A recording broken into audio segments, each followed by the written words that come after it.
So the sled actually doesn't ride on the Daggerboard itself, but I have two rails on either side of actually a flat board I have.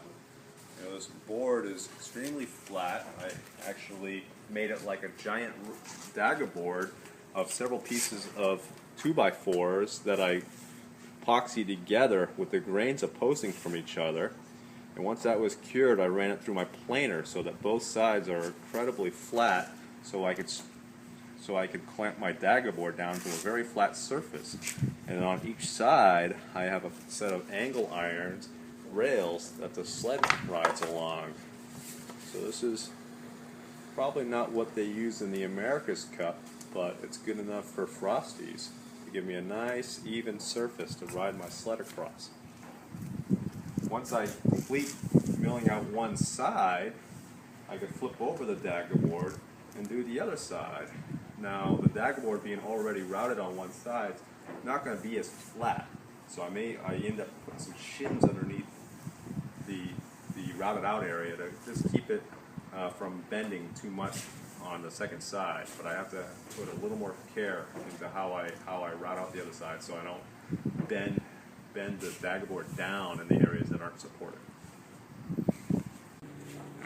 So I use a rounded over blade. You know, as you look, I have a lot of grooves in there because of the round blade. You might be asked, why don't I just go with a square blade and have a flatter surface? But what I'm concerned about is as I follow down the guide, if I were just to tilt a little bit by accident, a square blade will dig in where that is. With a rounded blade, the large radius round blade, any small little, it has a lot more forgiveness. For a little bit of tilt, the radius will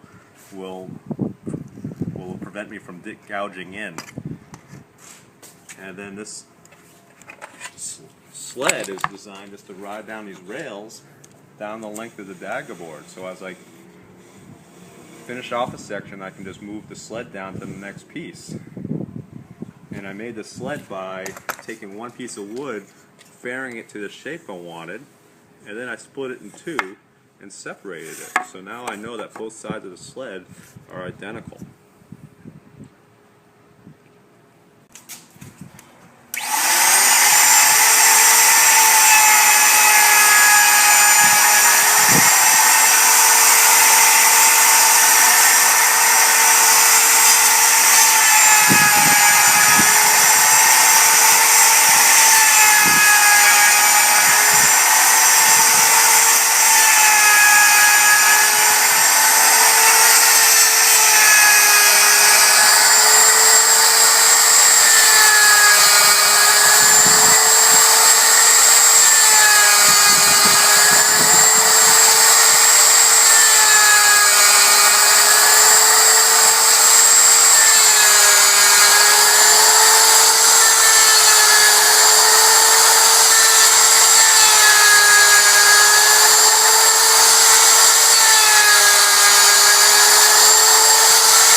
Well, here's the final product. I've gone ahead and I've routed out the remaining part of the trailing edge of both sides, and then rather than using the sled and jig to do the leading edge, I found that even with the sled and following the radius with the router, I still tend to dig in to the leading edge. So I've come up with a much simpler solution using a rounded over bit on the router.